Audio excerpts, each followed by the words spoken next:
global del problema, ¿no?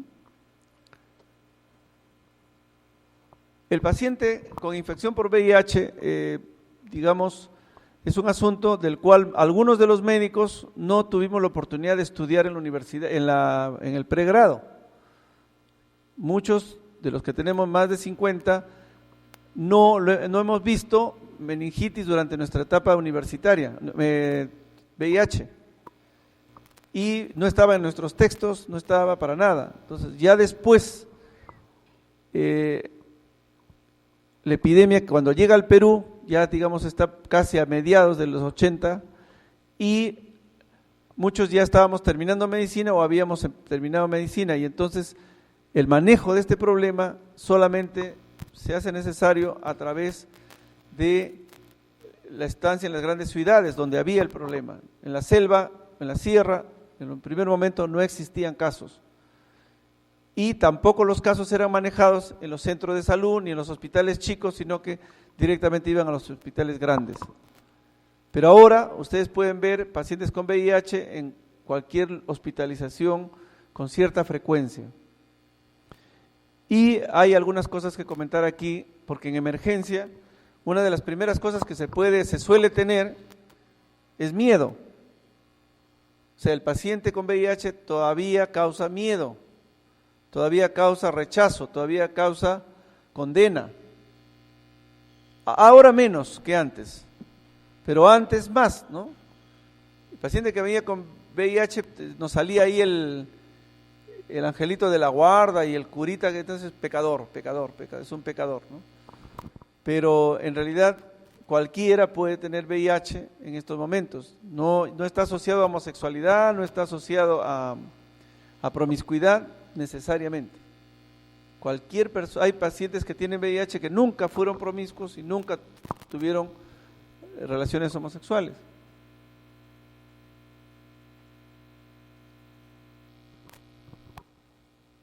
Uno de los pocos virus que fueron estudiados exhaustivamente hasta encontrar su estructura íntima fue el VIH. Cuando tuvimos, o ustedes recordarán o leerán, de que hubieron dos maneras de cómo se empezó a notar que había un problema nuevo de salud. Los dermatólogos comenzaron a ver unas lesiones en piel que ya se conocían raramente, que era el sarcoma de Kaposi. Y haber más casos de sarcoma de Kaposi de los cuales se solía ver. Pero había una característica: estos pacientes con sarcoma de Kaposi eran homosexuales, efectivamente al principio. Entonces había algo que tenía que ver con la sexualidad y estas lesiones por sarcoma de Kaposi. Mientras en las emergencias se empezaron a recibir pacientes jóvenes con unas neumonías brutales que los llevaban a ventilador mecánico o simplemente a necesidad de usar un balón de oxígeno. Entonces, ¿por qué estos jóvenes tenían unas neumonías tan severas? Y cuando uno veía la radiografía, entonces tenía pues una neumonía atípica. También estos casos, daba otra casualidad, que eran pacientes homosexuales. Y entonces, ¿qué cosa es esto? Hay una peste, una epidemia entre homosexuales, que primero se decía se caracteriza por dar neumonías, y por otro lado los dermatólogos decían da sarcoma de Kaposi. Y entonces se empezó a hablar de la peste rosa, todo el mundo muchos años atrás recordará que se hablaba de la peste rosa, ¿no? Pero la peste rosa empezó después a atacar a personas que juraban y sabían que nunca habían sido homosexuales. Entonces, ¿cómo es que se pasó de los homosexuales a los heterosexuales? Bueno, hay por ahí una tercera conducta que se llama bisexuales, ¿no? Bisagra, entre varones y mujeres. Entonces, un tercer varón que es heterosexual puro adquiría de una mujer el VIH. Dice, pero yo no es homosexual, sin embargo lo adquirió de una mujer, pero una mujer que tenía como pareja una persona bisexual. Y así la cuestión se comenzó a pasar. Pero por ahí aparecieron recién nacidos con VIH, ¿no? O niños con VIH, porque los recién nacidos no se podía hacer un diagnóstico preciso. Niños menores de 3 años, de 2 años con VIH. ¿Qué pasaba? Se podían nacer también y contagiarse durante por una transmisión vertical. Pero otras personas que no eran niños, ni habían nacido recién, que eran adultos, que no tenían actividad sexual, también adquirieron VIH. Y lo único que tenían como antecedente era una transfusión sanguínea preoperatoria. O en hemodiálisis, algunos pacientes adquirieron el VIH por la hemodiálisis, no había una adecuada esterilización de los equipos. Entonces ya tenemos que no solamente era una infección de transmisión sexual, sino también de transmisión vertical y de transmisión sanguínea. Pero también había otra cuarta manera, personal de salud que se había hincado con pacientes VIH. Algunos adquirieron el VIH, aunque es muy bajo, como lo vamos a ver posteriormente, es muy raro, pero hay casos. Por lo menos yo conozco un caso que lo adquirió por accidente con aguja, una técnica de enfermería, ¿no? Entonces ahí tenemos estos detalles, ¿no? Esta proteína GP120, la proteína GP24, que son zonas en las cuales permiten al Western blot, por ejemplo, hacer un reconocimiento, porque son antígenos específicos del VIH. Entonces, cuando se hace una prueba de Western blot, fundamentalmente hace una detección de este tipo de pruebas. Y tienen ahí un virus, como la mayoría de virus, tienen una cubierta de proteína, pero la cubierta de proteína solamente es su embalaje. Lo central del virus es su ADN. En este caso es su ARN, porque es un virus ARN.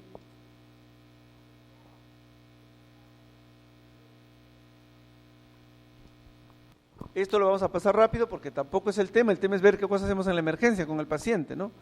Pero hay que tener un contexto general. El VIH acá, para ingresar a las células requiere de un receptor, o sea, hay un cómplice, hay una puerta especialmente para que el VIH penetre. Por eso es que el VIH penetra en los linfocitos CD4 y no penetra en otras células, por ejemplo, comunes. Y hay un defecto genético de algunas personas que no tienen receptores para el VIH y no adquieren el virus, o sea, no hacen la infección. Entonces, estos receptores que son como escotillas o ventanillas o puertas donde el VIH penetra, porque tienen esa estructura, de lo contrario no penetrarían. Esto, dicho sea de paso, también ha sido motivo de un medicamento que inhiba, que cubre los receptores del VIH y no deje penetrar. Entonces ahí tenemos una manera de cómo podemos hacer el obstáculo para el virus.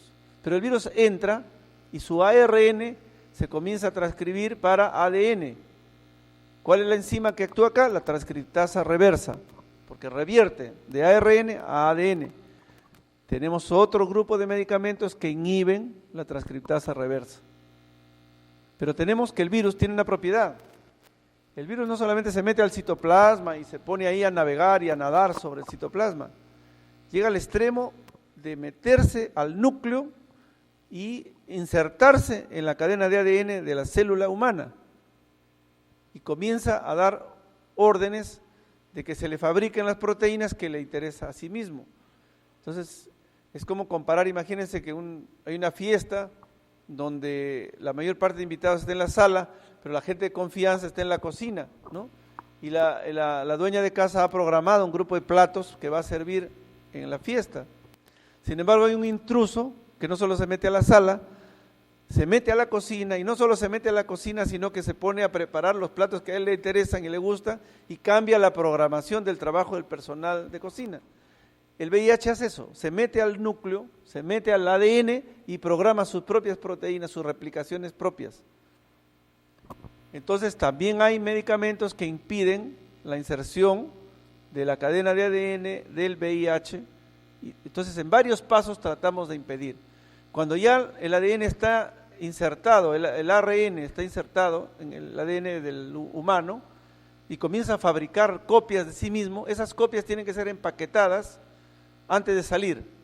Ese empaquetamiento de las copias se hace a través de proteasas. Y tenemos entonces otro grupo de medicamentos que son los inhibidores de las proteasas, que no dejan que este empaquetamiento suceda y por lo tanto estorban también al virus. Hasta el momento podemos estorbar al virus a tal punto de tenerlo aplastado, pisado, pero no lo extinguimos del cuerpo. Tenemos pacientes, personalmente, por ejemplo, en mi hospital, que ya están algunos 17 años en tratamiento. Y no sabemos cuántos años más pueden estar en tratamiento. Y ahora sí podemos decirles que si los pacientes son, por ejemplo, mucho menores que nosotros, podría ser que siempre van a morir después que nosotros, que sus médicos. Porque podríamos tener nosotros 30, optimistamente, 30, 40 años más de vida, pero si ellos tienen 30 años de edad, pueden vivir 50. O sea, ya el pronóstico de vida del paciente VIH bien tratado puede superar los 70 años. Esto brevemente por la cantidad de casos acumulados que tenemos, etcétera, etcétera, pero más son de transmisión sexual, la inmensa mayoría, todo lo que está de celeste, ¿no? Más del 70% de casos vienen de Lima y Callao, ciudades más afectadas que se encuentran en la costa, y también hay un buen número de casos en la Amazonía, fundamentalmente en Iquitos, ¿no? Y ahí tienen ustedes, bueno, casi Apurímac, Puno casi no tienen. Sorprendentemente Cusco tiene muy poco, siendo una zona de turistas. Cusco tiene poco, pero será porque es salud, ¿no? Poco asegurado, pero en general tiene poco. Miren, Tumbes ya tiene más, zona de frontera, Piura, La Libertad, pero más que todo Arequipa tiene una regular cantidad, y el Callao está, pero Lima está muy adelante. Estos son personas que entran al tratamiento. Este término targa no me gusta, pero así está impuesto. La palabra targa viene de una traducción de HART. HART es high efficacy, o sea, tratamiento de alta eficacia. Acá también, ¿no? Tratamiento antirretroviral de gran actividad. Bueno, son nombres que le ponen, pero realmente para tuberculosis no decimos tratamiento antituberculoso de gran actividad. Todos tienen que ser de gran actividad. Si no tenemos de gran, de mediana ni de baja, ¿para qué tenemos el de gran actividad? Pero las jergas se copian del inglés y se quedan ahí, ¿no? A mí no me ha gustado nunca, así que siempre digo tratamiento antirretroviral, ¿no? O tratamiento ARB, ¿no? Antirretroviral. Y estos son los pacientes que se han ido tratando en el MINSA, 6.000, 9.000, 12.000, 14.000, 16.000. Ya estaremos seguramente cerca de 20.000 pacientes tratándose en el país. Entonces tenemos una población que va a entrar a emergencias en algún momento, y de eso se trata el tema.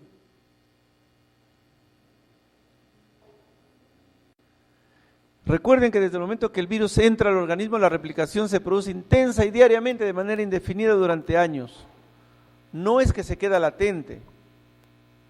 O sea, hay personas que tienen el VIH ahora y pasan 9 años o 10 años y por suerte no han hecho la enfermedad. Hemos visto varios casos que se hizo el diagnóstico, se perdieron, 10 años después aparecen con alguna complicación recién.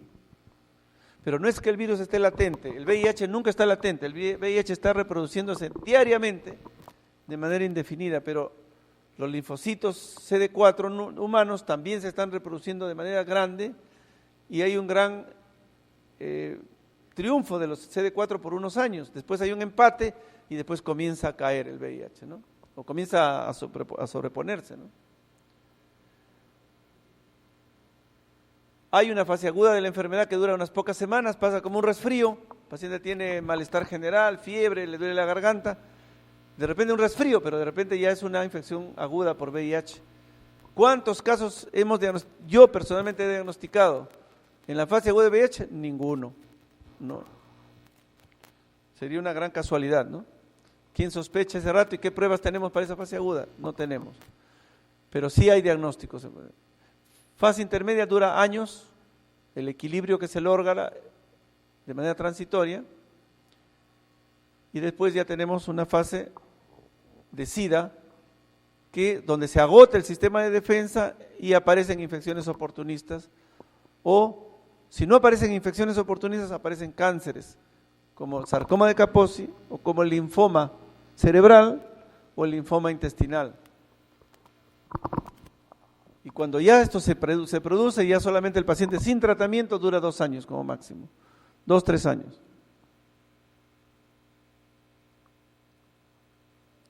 ¿Cómo se agota el sistema? Bueno, los pacientes con mayor edad se les agota el sistema inmune más rápido, los que tienen otras infecciones como citomegalovirus, HTLV1, también se agotan más rápido, los adictos a drogas parenterales, los que tienen otras enfermedades de transmisión sexual, los que tienen parásitos como Strongyloides stercoralis, que es debilitante también, ¿no?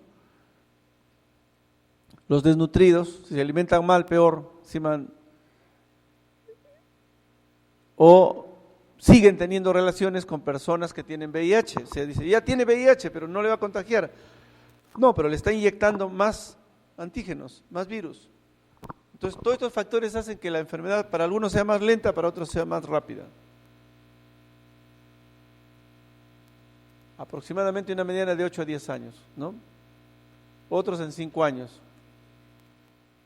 El 80% de los pacientes que tuvieron carga viral por encima de 30.000 copias hicieron SIDA en 6 años, comparado con solamente el 5.5% de los que tenían 500 copias. O sea, importante, número de copias de VIH también da la velocidad con la cual progresa uno al SIDA.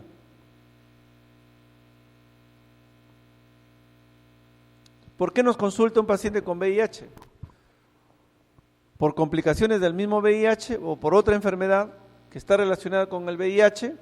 ¿Por efectos secundarios de los fármacos que toma? Y ahí faltaba poner un cuarto. El paciente por VIH nos puede consultar en emergencia por cualquier cosa que tiene cualquier vecino. O sea, viene con apendicitis, viene con colecistitis o viene con cálculos. O sea, un paciente por VIH puede venir por cualquier cosa. Y no hay que pensar siempre que tiene solamente algo relacionado con el VIH, ¿no? O sea, actualmente llegan con apendicitis y eso son operados y después siguen su tratamiento igual que cualquier otra persona. Pero si hacen pancreatitis, hay que pensar que podría ser una pancreatitis asociada a los fármacos que se toman, ¿no? Entonces veamos, pueden tener problemas intestinales, respiratorios, cerebrales, ¿no? Fundamentalmente, ¿no? Problemas de piel no son una emergencia necesariamente en VIH, pero respiratorios pueden tener una simple y vulgar bronquitis o una neumonía bacteriana de la comunidad. Como toda neumonía, tienen fiebre, leucocitosis y puede ser por neumococo. La radiografía va a mostrar un infiltrado como cualquier otro vecino que tiene neumonía y el tratamiento tiene que ser igualito que como cualquier otro. Pero no, algunos dicen, no, tiene VIH, hay que ponerle imipenem, ¿no? Porque es una neumonía y tiene VIH. Las neumonías, en la experiencia incluso personal y en Grau, fundamentalmente en caso de emergencia tienen que diferenciarse en severas y no severas. Si son severas, no me importa si son jovencitos, si son inmunocompetentes, es severa y tiene riesgo de muerte. Neumonía severa, no importa la edad ni la comorbilidad. Neumonía no severa, tampoco importa, es que es anciano, no es anciano, pero es no severa, va a ir bien. Es no severa pero tiene VIH, tampoco. Es no severa y así tenga VIH, puede ir bien. O sea, su morbilidad, mortalidad es baja. Entonces no nos impresionemos por lo que tenga de fondo, sino la severidad que tiene la neumonía. ¿Y cómo sé cuál es la severidad de una neumonía? Fundamentalmente a través del análisis de gases arteriales, ¿no? Si es que hay hipotensión, si hay shock, ya eso es severo. Si hay trastorno de conciencia, entonces ya no es una neumonía común, por más joven que sea, está delirando, eso es una sepsis severa. Pero si es una neumonía, si sea anciano, si sea VIH, está sentado respirando tranquilo, conversando tranquilo, le hacen un NAGA y está normal, le toman una test de urea y la urea está normal, tiene menos de 65 años, CURV 65 bajo, tranquilos. Entonces, VIH, imipenem, con vancomicina, baja el infectólogo y dice cefazolina. No, que ustedes solamente quieren usar cefazolina, pero es suficiente, pues, o sea, no, es un neumococo o un hemófilus, ¿no? Estafilococcus aureus, rara vez en una neumonía tendría que tener y Pseudomonas aeruginosa en un inmunocompetente casi nunca vemos. Dicho sea de paso, hemos hablado antes de meningitis meningocócica y bacteriana, y lo que podrán ver los colegas de emergencias, por ejemplo, que tenemos años en Grau o en otros hospitales de emergencias, no es muy frecuente la meningitis bacteriana en el paciente VIH, ¿no? Lo que sí tenemos que pensar es en tuberculosis o en criptococosis, pero bacteriana común, casi igual que cualquier otro. Entonces el tratamiento, miren, el mejor tratamiento para la neumonía no severa es amoxicilina, aunque les parezca extraño. Una amoxicilina a una dosis alta de 1 gramo cada 8 horas. Para cualquiera que tenga neumonía no severa y que sea por neumococo. Extrahospitalaria, no la intrahospitalaria. Y si quieren, porque está vomitando y no puede tomar cápsula de amoxicilina, se puede poner endovenoso, penicilina o cefazolina, ¿no? Ya los otros, agregarle acitromicina o claritro, eso para casos de severidad, ya que uno tiene una duda con atípicas, ¿no? Tuberculosis, eso sí hay que pensar en el paciente VIH con bastante frecuencia. ¿Tiene VIH? Puede tener tuberculosis. Y ahí, más que todo, sucede 4, 200, 300. Entonces podría ser que los colegas de emergencia que tienen un paciente con VIH puedan llamarnos por teléfono, ¿no? Y a veces no nos acordamos de memoria, pero si estamos en el consultorio tenemos ahí un archivo y podemos mirar y decir, ese paciente que me está llamando tiene tanto de CD4. Y según eso también más o menos orienta qué es lo que puede estar pasando. Hay pacientes con tratamiento antirretroviral con 800 CD4 por mililitro o con 1000, varios. Pero si tienen menos de 200, pensar en Pneumocystis carinii o Girovesi y pensar en tuberculosis. A veces está asintomático también el paciente, ¿no? Una placa radiográfica es muy importante, ¿no? Y hacer aislamiento respiratorio. O sea, inmediatamente poner al paciente en un ambiente cerrado, con extractor de aire, con presión negativa e ingresar ahí con una mascarilla. Depende del índice de sospecha alto o bajo, ¿no? Y esa tuberculosis no solamente pulmonar, puede ser cerebral, como dijimos, ¿no? Todavía está usándose aquí el nombre de Carinii, pero ahora se usa el nombre de Girovesi. Eso ya son cuestiones de nomenclatura de los biólogos, pero Girovesi puede ser subagudo o puede ser crónico. Un infiltrado bilateral, como ustedes ven acá, los dos lados de ambos campos pulmonares tienen un infiltrado heterogéneo, atípico, y a veces se ve más que todo como un vidrio de catedral, dicen, ¿no? Bilateral, paciente joven, sospecha alta de que pueda tener una neumonía típica y que pueda tener VIH. Dicho sea de paso, el paciente VIH puede presentarse de 2 maneras. Conocido que tiene VIH, ¿no es cierto? O por primera vez llega a la emergencia con uno de estos problemas y recién se va a diagnosticar que tiene VIH. ¿No es cierto? Entonces, ¿qué es lo que se hace cuando se sospecha de una neumonía por neumocistis? Debe tener una radiografía, debe tener un AGA. Es importante, a veces han subido pacientes y no les pidieron un AGA. Análisis de gases arteriales con un PAFI menos de 250, ¿no? Ya tenemos que pensar fuertemente que hay una insuficiencia respiratoria severa o que el paciente se está yendo a la insuficiencia respiratoria severa, hay que ponerle oxígeno y hay que ponerle corticoides. Pero además hay que pedirle una adenosíndeaminasa, ¿no? una deshidrogenasa láctica. Es importante, a veces suben al paciente, le ponen incluso neumonía por neumocistis, hicieron bien el diagnóstico, hasta le dan bien el tratamiento, pero no le piden un DHL, que apoyaría infectología para hacer la sospecha más fuerte de neumocistis. Entonces, repito, haga deshidrogenasa láctica y radiografía. Si pueden averiguar cuánto CD4 tiene, mejor, pero hasta ahí ya han hecho una buena medicina. Y si le ponen, si sospechan muy fuertemente que es Pneumocystis carinii, empezar con cotrimoxazol, que es más o menos una tableta por cada 10 kilos de peso. Tiene 50 kilos, 5 tabletitas, ¿no? 2, 1, o 2, 1 y 2. Así, no va a pasar nada, hasta que se establezca después, digamos, puede ser que el infectólogo venga y le quite y diga, no fue, pero hicieron bien, o sea, sospecha estaba bien fundada. Si el paciente ya tiene un AGA con deterioro respiratorio, hay que dar prednisona, algunos dicen 40 miligramos cada 12 son 80, pero a veces le dan una tabletita de prednisona de 20 miligramos, están jugando a la comidita, ¿no? No, se da prednisona, se da bien dado, no se va a estar dando a medias, ¿no? 1 miligramo por kilo como mínimo, 50 miligramos si tiene 50 kilos o poco más. Y apoyo oxigenatorio, el paciente se puede cansar y entra a ventilador mecánico y después ya sacarlo ahí bien difícil. La mortalidad del paciente que tiene neumonía por neumocistis y entra a UCI con ventilador mecánico ya a veces supera el 50%. ¿No?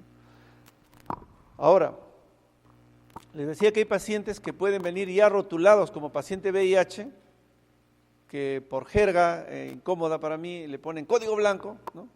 Ese término no existe, si buscan en el Google no van a encontrar nada de código blanco. El término código blanco nació en Almenara por un club. Los pacientes se organizaron y bueno, ¿qué nombre nos ponemos? Bueno, a ver, código blanco, ¿no? Y ahora muchas enfermeras y muchos médicos creen que código blanco es el nombre de la infección por VIH. Entonces, a nosotros nos incomoda eso, cada vez que estamos borrando, ahí ponen código blanco, lo borramos, aparte que lo ponen como estigma, ¿no? Pues que les cuesta poner infección por VIH. Infección por VIH es un nombre claro. SIDA casi ya ni usamos, ni me gusta usar tampoco SIDA, pues mucho estigma, ¿no? Paciente con SIDA, un sidoso, ¿no? No, es un paciente con infección por VIH o con inmunodeficiencia por VIH, está correctamente hablado, ¿no? Y el otro caso es que llegue un paciente joven con una neumonía muy severa y recién estamos sospechando que tenga VIH. Ahí las pruebas rápidas para VIH tienen su papel importante. Entonces acuérdense que tenemos pruebas rápidas. Las pruebas rápidas deben ser usadas solamente para casos puntuales. Un caso, gestante a término, que llega al hospital, nunca se hizo una prueba para VIH, se le pide una prueba rápida, está bien pedido ahí. Segundo caso, un accidente con aguja. La residente, la interna o la estudiante se hincó con la aguja de un paciente, quiere saber si el paciente tiene VIH, la prueba rápida para el paciente. Segunda cosa que se usa prueba rápida. Y la tercera es esta, tenemos un paciente grave que no sabemos qué tiene, pero podría ser VIH, le hacemos una prueba rápida. 3 casos. Pero ¿qué ha pasado por ahora con nuestra gerencia de salud? Creo que el año pasado hizo una campaña de detección de VIH en los centros laborales. ¿Qué hizo? Se nos gastó las pruebas rápidas. ¿Ya? ¿Y cuál es lo absurdo de hacer una campaña en el centro laboral? ¿Se imaginan ustedes en su trabajo o en su centro de estudios que lleguen a Tutilimundi a hacerle la prueba y la hora que le dan resultados uno sale con una cara todo en el piso? Todo el mundo se va a dar cuenta, pues. O sea, violar las normas éticas y las normas de recomendación técnica, que hay que hacer consejería, que hay que preparar al paciente para una prueba antes de que se haga la prueba y hay que prepararlo cuando se le da el resultado de la prueba, aún siendo negativo. Entonces, muy antitécnico lo que hicieron el año pasado de hacer pruebas rápidas, gastarnos las pruebas y hacerlo con una consejería a la prepo, ¿no? Como dicen en jerga, la prepo, no. Bueno, cerrado este paréntesis, remarco, las pruebas rápidas son para gestantes a término, para accidentes con agujas y para diagnóstico de estos casos muy, muy sospechosos. ¿Está claro, no es cierto? Eso creo. Problemas del sistema nervioso central. Estábamos hablando hace un rato de meningitis. Ahora hablemos de que hay trastornos cerebrales. El paciente con VIH puede venir simplemente con convulsiones. Convulsionó. ¿Y qué es lo primero que uno piensa cuando un joven convulsiona en Lima o en el Perú? ¿Qué es lo que piensa primero? Convulsiones en Lima, paciente joven. Primera causa, ¿quién me dice? Para ver si están despiertos. ¿Ah?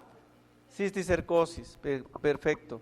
Entonces, paciente joven en Perú o en México, con convulsiones, cisticercosis, primer lugar, ¿no es cierto? Pero no se olviden que también puede ser una toxoplasmosis por VIH. ¿Ya? Entonces, en ambos casos ustedes necesitan una tomografía, porque no hay un diagnóstico una prueba diagnóstica muy fina, muy específica para toxoplasmosis. No hay. Tendría que ser una biopsia cerebral. Con una biopsia cerebral sí podemos decir definitivamente esta es una toxoplasmosis. En neurocisticercosis es un poco depende de la suerte que uno vea bien clarito un Scolex en una tomografía contrastada o en una resonancia magnética. Pero a veces no ve eso, ve solamente calcificaciones. Pero las calcificaciones del neurocisticerco son más chiquitas y son variadas. En cambio, en toxoplasma hay anillos mucho más grandes, ¿no? Sustancia de contraste que se capta en anillo, alrededor de una zona. Y por otro lado hay edema, ¿ven negrito acá? Edema periférico. Entonces, tienen lesiones con captación de contraste en anillo y con edema periférico, probablemente toxoplasmosis cerebral. Esta semana me mandaron un paciente, un ginecólogo creo, alguien, porque le habían pedido un TORCH a un adulto, le había salido toxoplasma, anticuerpos. Ya estaba asustado. Primero que el TORCH es una prueba para neonatos, para niños, ¿no? Que tiene que pedirse rubiola para adultos. Y toxoplasma, anticuerpos, nos va a salir positivo a muchos de los que están acá y a mí. Eso no significa que tengamos toxoplasmosis. Tenemos anticuerpos, o podríamos tener toxoplasma, pero nuestro sistema inmune los tiene aplastados. No pasa nada. Pero al paciente VIH, ese toxoplasma se activa y le da una lesión cerebral que puede tener dos presentaciones. Una, convulsiones. Y la segunda, hemiparesia. O sea, el paciente se le paralizó. Y es joven, ¿qué van a pensar? Pues accidente cerebrovascular, paciente de 35 años. Que es bien raro. Puede ser también, claro, hay vasculitis y hay otros problemas, pero primero pensar que está haciendo una lesión neurológica asociada al VIH, ¿no? Y entonces ahí tenemos siempre en los que tienen CD4 menores de 100, están bien bajos en la defensa de CD4, tienen una tomografía con lesiones en efecto de masa, captan contraste en anillo. Esto de la IgG positiva, no olvídense, no tiene importancia, pero la IgG positiva sale a mucha gente, ¿no? Pirimetamina no tenemos, sulfadiazina no tenemos, así que el tratamiento en Perú es cotrimoxazol otra vez. Imagínense la magia del cotrimoxazol, ¿no? Sirve para Pneumocystis carinii, sirve para toxoplasmosis, sirve para isospora, que es un parásito que da diarrea a los pacientes VIH. Por eso es que se le da cotrimoxazol a todos los pacientes que tienen menos de 200 CD4 como profiláctico. Previene toxoplasma, previene pneumocystis, previene isosporiasis. Es una magia para ellos, ¿no? Paciente VIH alérgico al cotrimoxazol, salado, recontra salado, ¿no?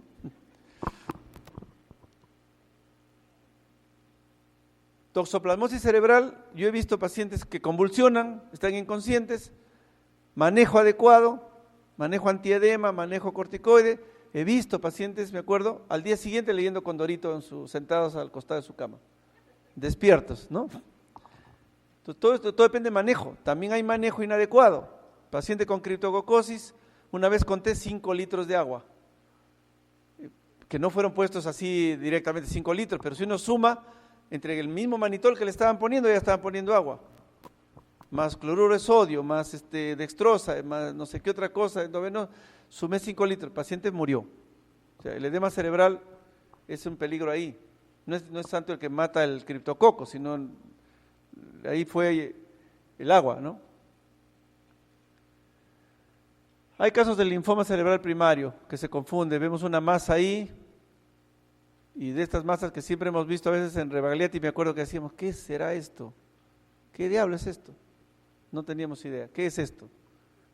No cuadra con tuberculosis, no cuadra con toxoplasmosis, y ahí me acuerdo varias veces estábamos con los médicos asistentes y los residentes ahí con las placas en la mano, y ¿qué diablos es esto? ¿No? Paciente fallece, biopsia cerebral, linfoma. Ya difícil manejo, ¿no? Les contaré, mientras se duermen algunos, pero creo que no, he visto gente que está despierta. Les contaré una experiencia que ocurrió en Rebagliati, que creo que fue histórica. Una paciente, mujer, de la cual me acuerdo hasta su apellido, tuvo convulsiones, trastorno de conciencia, se recuperó con un manejo antiedema, pero en la tomografía le salió una cosa parecida a esta, pero no tan exacto, pero le salía algo que no sabíamos qué es. Dijimos biopsia cerebral, planteamos la interconsulta neurocirugía Y me acuerdo que como residente me fui a presentar la historia ante los neurocirujanos. Pero yo era un residente que ya había sido asistente, o sea que ya no estaba tan jovencito. Entonces me puse a plantearles a ellos la necesidad de la biopsia y nadie quería hacerlo. Comenzaban a decir que tenían miedo. Y estoy hablando de 1995, 96 o 97 máximo, ¿no? No, que cómo le vamos a hacer, que no sé cuánto, pero digo, no va a pasar nada, es desconocimiento. Ustedes van a usar sus técnicas de protección, precauciones universales, y no se van a contagiar de VIH porque ningún cirujano en el mundo, ni en la historia de la humanidad, ningún cirujano se ha contagiado del VIH por la cirugía. Bueno, si la chica se llamaba cirugía es otra cosa, pero no se ha contagiado en el acto operatorio, sino en su vida sexual aparte, ¿no? Entonces, ¿qué pasa? El jefe de neurocirujanos dijo, yo lo hago. Yo me acuerdo que los demás se pusieron a desanimarlo. Y yo me acuerdo de las palabras, miren la ignorancia, las palabras de uno de los neurocirujanos que le dijo a su propio jefe, ¿usted lo va a hacer? No, si yo no tengo miedo, no importa. Pero, ¿y sus hijitos? O sea, imagínate que sabe que se está yendo al cadalso, que le van a cortar la cabeza o algo. Total, insistí tanto que le hagan, que aceptó el jefe, dijo, yo lo hago con residente, ya, ¿quieres entrar conmigo? Ya, entra. Y dijeron, ya, que entre también el residente de infecto. Ya, yo también entro. Fue para bien, para mayor, me sirvió entrar, porque viví una experiencia, ¿no? Entré a la sala, estaba ahí, y cuando llamaron a la anestesióloga para afuera, y pasaba media hora y no empezaban. Más tarde de la media hora entró la cirujana, la anestesióloga, enojada, me dijo, ¿quieren que lo suspenda? ¿Con qué pretexto voy a suspender esto? O sea, afuera le insistían que suspenda a ella. Pero ella entró y dijo, ¿quieren que lo suspenda? Pero yo no voy a suspender porque no tengo razón para suspenderlo. Bueno, más tarde entró el doctor, era el doctor Polo, creo, ya me acuerdo de su apellido, porque era un jefe de neurocirujano. Él entró, él quiso hacerlo, entró. Y como explicándome me dijo, mira, ¿sabes qué? Yo tengo que estar bien con mi gente, lo único que le voy a hacer es una craneotomía para sacar una muestra. Le digo, pero sí, eso es lo que yo quería, no quería otra cosa más que una muestra. O sea, eso es lo que estaba pidiendo, no pedía una operación grande que le saques, una muestra queríamos, ¿no? Bueno, le hicieron una craneotomía, salió un líquido así como licuado, corrí con el laboratorio para anaerobios, para esto, para el otro, nada. Con el tiempo supimos que era una vasculitis, de esa rara, o sea, vasculitis también puede ser un problema. La paciente falleció, pero la anécdota está ahí en que había mucho miedo para hacer una pequeña una extracción de muestra, y había, digamos, la oposición, digamos, creo que fue la primera vez que hacían una biopsia cerebral en Rebagliati, cuando en Almenara ya habían hecho muchas más. O sea, cambia la conducta, de acuerdo al lugar, ¿no? El otro asunto que se puede decir en VIH en emergencia, entonces, es que no se tiene que tener tanto miedo si se sabe proteger. Lo vamos a decir al final de manera breve. Vamos entonces a otra cosa. Meningitis criptococócica, 2 palabras, hemos hablado de meningitis en general, y dijimos que hay que pedir tinta china para ver si es que hay un criptococo, lo mencioné hace un rato, pero en estos casos, acordarse que el paciente tiene una presión de líquido cefalorraquídeo muy alta.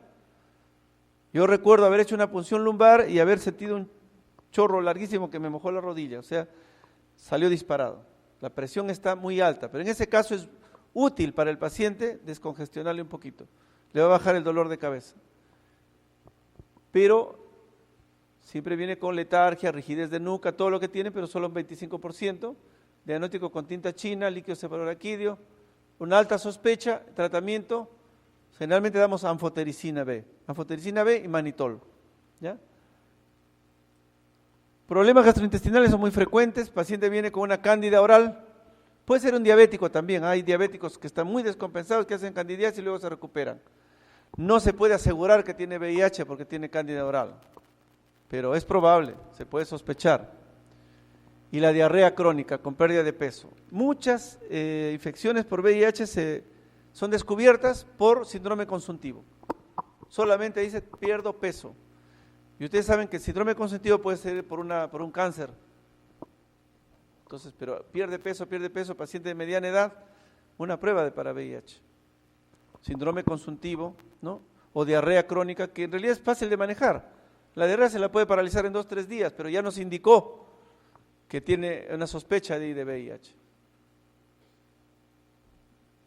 El primer antimicrobiano que se usa con diarrea en paciente de VIH, cotrimoxazol otra vez. ¿Ustedes vendo yo cotrimoxazol? No, no he hablado de nombre de marca.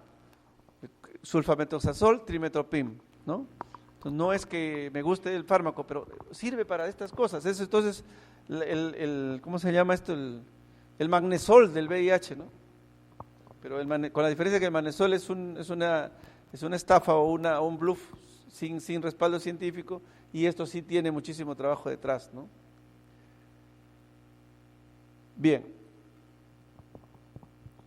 La candidiasis oral se puede ir hacia el esófago, y el paciente ya tiene un gran problema, no come, y por eso pierde más peso todavía. Si hay candidiasis oral y además hay disfagia, se puede afirmar que hay candidiasis esofágica. Se limpia con un fluconazol endovenoso y al día siguiente o 2 días ya le pueden dar oral. ¿Cuál es la diferencia entre fluconazol endovenoso y fluconazol oral? ¿Cuál sería mejor? ¿Ah? No te escucho. ¿Oral y endovenoso hay diferencia? Desde el punto de vista de biodisponibilidad, los que son alumnos de farmacia, no hay diferencia. El fluconazol por vía oral se absorbe excelentemente a la circulación sanguínea, pero si el paciente está vomitando, la razón para darle endovenoso es por eso, porque lo está vomitando, pero una vez que ya no vomita, vía oral. También hay herpes simplex, que el gastroenterólogo puede ver lesiones herpéticas, y eso es un poco más difícil de manejar, hay que usar aciclovir, endovenoso, etcétera, etcétera. Pero son las cosas que se pueden presentar en emergencia con el paciente por VIH. Vamos a comentar algunas cosas. El dolor abdominal, como dije, puede haber perforación, puede haber pancreatitis, o puede haber colecistitis o apendicitis, como muchas cosas. Pero algunos fármacos dan pancreatitis, como la didanosina o la estabudina, ¿no? Puede ser litiasis o puede requerir una cirugía. Paciente VIH requiere una cirugía, antes lo mandaban al hospital 4, hospital Almenar, hospital Rebagliati, o de repente se estaba en un hospital del Minsa, al 2 de Mayo o al Loaiza, no querían operar una apendicitis en un centro de intermedio. Actualmente no, los cirujanos antes no lo operaban, lo referían. Ahora ya hace unos años que el comportamiento está muy bueno, lo operan. Después de 2 días nos llaman, oye, yo operé a tu paciente antes de ayer, ven a verlo, ¿no? Lo operaron tranquilo como cualquier cosa. O sea, ya no hay tanto temor, ¿no? De parte de los cirujanos, de parte de los gastroenterólogos tampoco, hacen sus endoscopías sin problema. Todavía tenemos un grupo de broncofibroscopistas que tienen pánico o simplemente no quieren hacerlo, ¿no? Pero eso debería ir cambiando. Pero hay casos de pacientes que solo tienen fiebre. Llegan a la emergencia, fiebre. Esos pacientes pueden tener una neumonía o cualquiera de las infecciones que hemos hablado antes, o pueden tener un cáncer, y un linfoma da fiebre. Fiebre es un linfoma, no es un problema infeccioso. Pero para llegar a esa conclusión hemos pasado un montón de exámenes buscando un problema infeccioso, con hemocultivos. Es importante hacer hemocultivos, con pruebas para brucelas, aglutinaciones, porque el paciente con VIH puede tener esa salmonela, que es más difícil de tratar que en el paciente inmunocompetente. Tifoidea se vuelve un poco más crónica, ¿no? Y acuérdense que si está tomando antirretrovirales, si viene a emergencia, podría ser producto de sus propios medicamentos. El paciente con VIH toma diferentes medicamentos, ¿no? Ahí tienen, usa una combinación de AZT más lamivudina, que vienen ya juntas. Puede usar la lamivudina sola, salcitabina ya no se usa actualmente, sidobudina más, esta es la sidobudina, tricivir, la didanosina, que ahora se usa una sola tableta al día, la estabudina, que también se usa, el abacavir, que también se usa, y tenemos efavirenz y nevirapina, este no tenemos mucho, y tenemos, esto ya no se usa.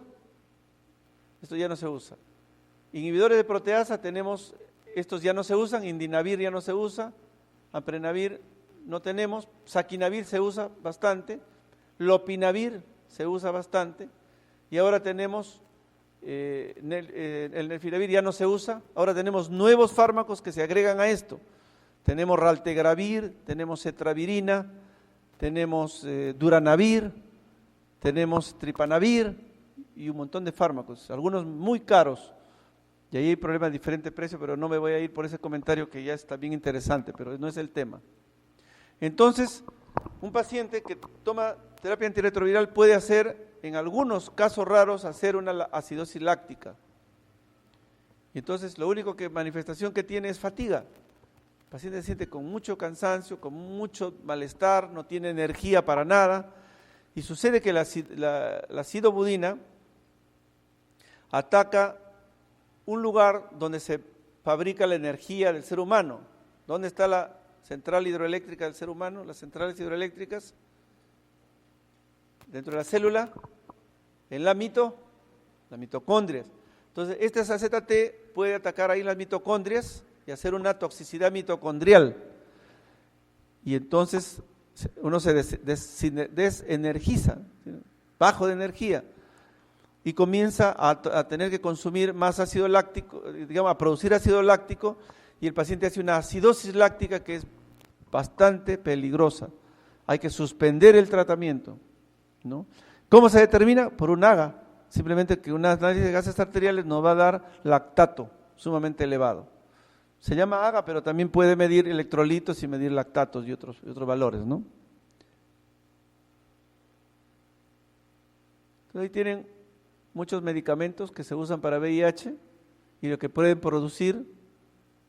La ZT, la acidobudina, ahora lo que produce, aparte de esto de la decoloración de las uñas, que rara vez lo veo, hepatitis muy pocas veces, pero lo que sí produce rápidamente es anemia. Entonces, ¿qué pasaría? Por ejemplo, ustedes encuentran un paciente de VIH, llega a la emergencia y les dice: doctor, hace un mes me han empezado tratamiento para VIH y ahora me falta el aire, me siento cansado, no puedo respirar. ¿Qué pasa? Le hace una auscultación pulmonar, normal. Le hace un NAGA, normal. Un simple hemograma y está con 7 de hemoglobina. Ya se empezó hace un mes. ¿Qué te dan? AZT, lamivudina y seguramente que el AZT te puede estar dando anemia. Si es paciente nuevo que primera vez toma, una explicación probable es que AZT debe ser cambiado. Entonces ahí tenemos ya un paciente que llega con una anemia severa, pero podemos encontrar una explicación probable, ¿no? Siempre probable, no hay que asegurar absolutamente, ¿no? La lamivudina da muy pocas cosas, en realidad esto yo ni lo he visto. La que menos molestias da es la lamivudina. Didanosina puede dar neuropatía periférica o pancreatitis. Yo recuerdo una chica que el otro día vi en consultorio después de años, y fue una cosa rara. La chica le dolían los pies intensamente y la pobre caminaba como pato. No sé, tenía una cosa que estaba caminando sobre los tobillos, algo así, pero caminaba como un pato. Y después de varios años, la he visto ayer y me dice, ¿se acuerda? Yo era la que caminaba como pato, que no sé cuánto. Tuvo una neuropatía por estabudina. Se le cambió la estabudina y se mejoró, ¿no? Entonces a veces claramente estabudina puede dar esa neuropatía periférica, que se potencia. Si doy didanosina con estabudina, puedo estar asociando dos fármacos neurotóxicos. Y así, efavirenz, más que todo da trastorno del sueño al principio, pero no es una emergencia. Bien, algunas cosas breves sobre la exposición accidental en el tópico de emergencia. Estamos atendiendo a un paciente con VIH y nos hincamos pues con la aguja o nos estornuda, ¿no? O se orina unas gotas en los dedos y entonces pánico, ¿no? Uy, tiene VIH, ahora ¿cómo me contagia? Acuérdense que el virus está en la sangre, en el semen, en las secreciones vaginales, en los vómitos hay muy poco, en la leche materna sí hay, o en la pus de una persona infectada por VIH y puede causar infección. Entonces, esto de los vómitos no sé cómo ha entrado ahí, no es importante. Sangre, semen, leche materna y líquidos biológicos. Por ejemplo, una paracentesis, sacamos líquido, ¿cómo se llama? Líquido acítico, puede tener VIH. Punción pleural, líquido pleural, puede tener VIH. Líquido cefalorraquídeo, puede tener VIH. Entonces, los líquidos biológicos internos pueden tener. Las secreciones externas, saliva, vómito incluso, lágrimas, sudor, orina, no tienen VIH. El riesgo al haberse pinchado es del 1%, en realidad es menos que el 1%, es más o menos 1 en 200, entre 1 en 200 y 1 en 300. ¿Qué quiere decir? Que si 200 personas se hincan con una aguja de un paciente VIH positivo, una nomás puede hacer la infección, 199 no les pasa nada, así que el pánico debe ser disminuido, ¿no? Al salpicar la piel de una membrana mucosa o un líquido corporal es menos de 1 en 1000, menos todavía. Prácticamente no existe el riesgo, es tan bajo, de adquirir una infección por VIH por causa. Si hay mordedura humana, sí es importante, podría haber, ¿no? Pero yo diría que eso porque estaría, aún es relativo, tendría que estar sangrando en la boca y luego morder. Porque si el VIH estaría en la saliva, tengan la seguridad que más de la mitad de los que están aquí en la sala tendrían VIH. Porque a través de las cucharas de los restaurantes o a través de los besos ya habría contagio. Nadie de los que se ha besado solamente con paciente VIH ha adquirido el VIH. O sea, ni los besos, pero bueno, ya es la cuestión psicológica, no, mejor no lo beso si tiene VIH, pero en realidad no pasaría, no hay ejemplos concretos de que haya habido una transmisión de esa manera. Entonces, lágrimas, sudor, orina, tienen poco o nada de virus y transmiten, salvo que estén muy contaminados con sangre, que estén con sangre. ¿Están mezclados con sangre? Ahí sí. Esto es importante tenerlo como base teórica, porque el pánico a veces es más de lo necesario. Si ocurrió un pinchazo en la piel, haga que el lugar donde se pinchó sea lavado con agua y jabón. Si son membranas, lavadas también con agua y jabón, enjuagarse concienzudamente. Hay que ver el teléfono, la dirección dice del paciente, ¿no? Y hacerle una prueba al paciente. Si usted no conoce el resultado de la prueba para VIH a la persona de donde el líquido se originó, pídale al médico de cabecera que lo ayude, etcétera, ¿no? O sea, más que todo el paciente está hospitalizado o está en tópico, hay que hacerle una prueba. Es el único caso donde ya no se le pide permiso al paciente para hacerle prueba. O sea, ahí ya no hay necesidad de pedirle su autorización. Y hay que ir a un departamento, primero hay que ir a la cirugía para que le haga el parte de accidente, es un accidente laboral. Y luego del parte de accidente tiene que ir a, salud ocupacional para que vean o a infectología para que decidan si se da o no se da el tratamiento. Hemos tenido personas, enfermeras por ejemplo, que no requerían tratamiento, pero su estado de nerviosismo y su obsesión es tal, y su porfía es tal, que ya pues tómese un mes de acetate, o sea, con el riesgo de que pueda tener anemia o que pueda tener toxicidad, pero si no es necesario, pero a veces le tienes que hacer ya porque ya no, su obsesión es tan grande que ya no escuchan un consejo médico, sino que quieren una tranquilizarse. Y otros que deberían tomarlo no lo toman, entonces son los dos extremos de la conducta, digamos, muy segura o muy temerosa. Es diferente si el pinchazo fue superficial o profundo, si fue un arañón o fue una punción, si fue una aguja del cirujano o fue una aguja hueca, es muy diferente. La aguja hipodérmica puede llegar a tener 5 microlitros de sangre en ese canal, y como hace una presión negativa, cuando entra la aguja y sale, deja su gota de sangre que tenía dentro en el canal. En cambio, la aguja del cirujano, que es una aguja que no tiene hueco, pasa todavía por el guante y se limpia. Así que no ha habido cirujanos que hayan tenido VIH por hincarse con sus agujas, no transmiten. Ahora, ¿dónde estaba la aguja antes de ser hincada? A veces la aguja estaba solamente en el suero del paciente. Y no tiene por qué preocuparse, está clarísimo que no hubo contacto con líquidos corporales. Y si tenía guantes puestos, como digo, el guante limpia más del 50% de la sangre que está en la aguja. Es importante entonces tener siempre los guantes para atender casos que uno tiene cierta duda o tiene precaución, ¿no? Sobre piel, puede bañarme un paciente con sangre, me baño pues o me lavo, ¿no? Pero no, si mi piel está intacta, no hay problema. Si tengo lesiones en mi piel, bueno, quizá pueda empezar a preocuparme, ¿no? si tenía protectores de ojos, esas cosas. O sea, el otro día fue una médico a contestarme una interconsulta y se fue con guantes y con respirador para la zona de infectología, donde no tenemos pacientes con tuberculosis, sino que están en otro lado. A veces se incomoda decirle, pero oiga, ¿por qué viene así, no? Colega, más difícil. Pero cuando alumnas de enfermería que rotan por ahí vienen así, yo les digo, por favor, sáquense.